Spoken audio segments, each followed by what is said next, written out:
নমস্কার। বহুদিন পরে আবার ইউটিউব চ্যানেলে আপনাদের সামনে ভিডিও করতে চলে এলাম। আজকের ভিডিওতে আমি আপনাদের জানাতে চলেছি আগামী 26শে ফেব্রুয়ারি মহাশিবরাত্রি।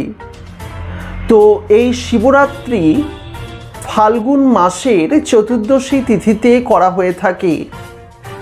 আজকের ভিডিওতে আমি জানাবো ফাল্গুন মাসে শিব পুজো করলে কি কি সুফল লাভ হয়, এবং তার সঙ্গে আরও জানাবো আপনি যদি শিবরাত্রির ব্রত পালন করেন সেক্ষেত্রে আপনি বা কি কি সুফল লাভ করবেন।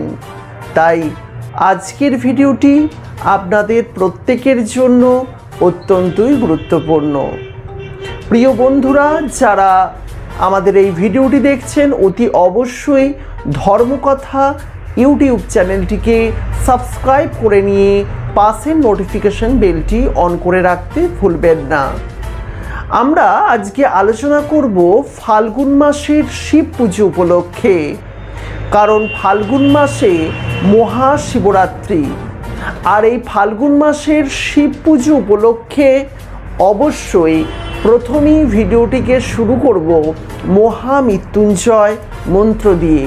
তাই যারা মহামৃত্যুঞ্জয় মন্ত্র নিয়মিত পাঠ করেন তারা অবশ্যই আমার সঙ্গে পাঠ করুন, আর যারা মহামৃত্যুঞ্জয় মন্ত্র পাঠ করতে পারেন না তারা অন্তত শ্রবণ করুন।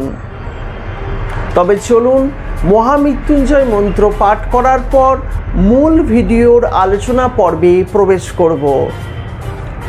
ওং ত্র্যম্বকম যজামহে সুগন্ধিম পুষ্টিবর্ধনম উর্বারুকমিব বন্ধনা মৃত্যুর্মুক্ষৈ মমৃতাৎ। ওং ত্র্যম্বকম যজামহে সুগন্ধিম পুষ্টিবর্ধনম উর্বারুকমিব বন্ধনা মৃত্যুর্মুক্ষৈ মমৃতাৎ। ওং ত্র্যম্বকম যজামহে সুগন্ধিম পুষ্টিবর্ধনম উর্বারুকমিব বন্ধনা মৃত্যুর্মুক্ষৈ মমৃতাৎ।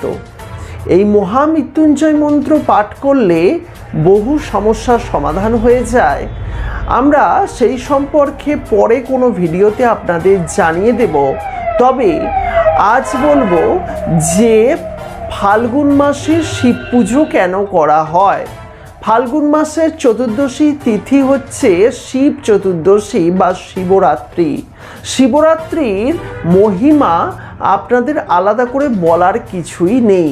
তবে এই যে শিবরাত্রির ব্রত যারা পালন করবেন তারা কিন্তু বহু সমস্যা থেকে সমাধান পাবেন, কারণ এই ফাল্গুন মাস হচ্ছে দেবাদিদেব মহাদেবের অত্যন্তই প্রিয় মাস।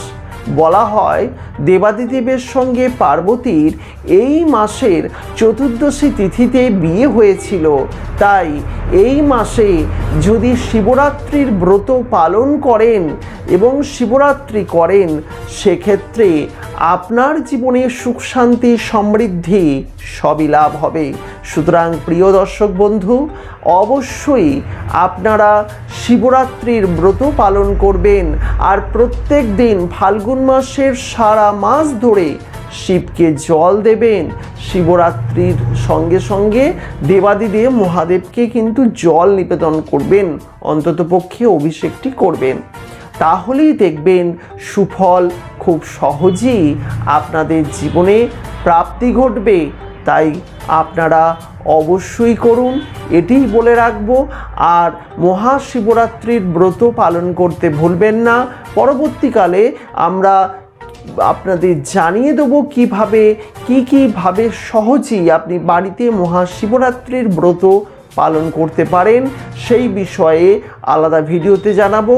তবে যেহেতু এই ফাল্গুন মাসটি অন্য সব মাসের থেকে আলাদা, তাই এই মাসটি দেবাদিদেবের জন্য উৎসর্গ করলে আপনারা কিন্তু সুফল লাভ করবেন। তাই আপনাদের কাছে একান্ত অনুরোধ রইল, যদি সম্ভব হয় অতি অবশ্যই মহাশিবরাত্রির ব্রত আগামী 26শে ফেব্রুয়ারি আপনারা আগামী বুধবার অবশ্যই সঠিকভাবে পালন করুন। অন্তত পক্ষে যদি পারেন নির্জলা না করলেও অন্তত পক্ষে আপনারা নিরামিষ আহার গ্রহণ করে পুজো করে এই দিনটি পালন করুন। আর অতি অবশ্যই সারাদিন ওং নমঃ শিবায়, ওং নমঃ শিবায়, ওং নমঃ শিবায় এটি করতে ভুলবেন না। আজকের মতো বিদায় নিচ্ছি। ভালো থাকবেন, সুস্থ থাকবেন, প্রত্যেককে ভালো রাখবেন। নমস্কার।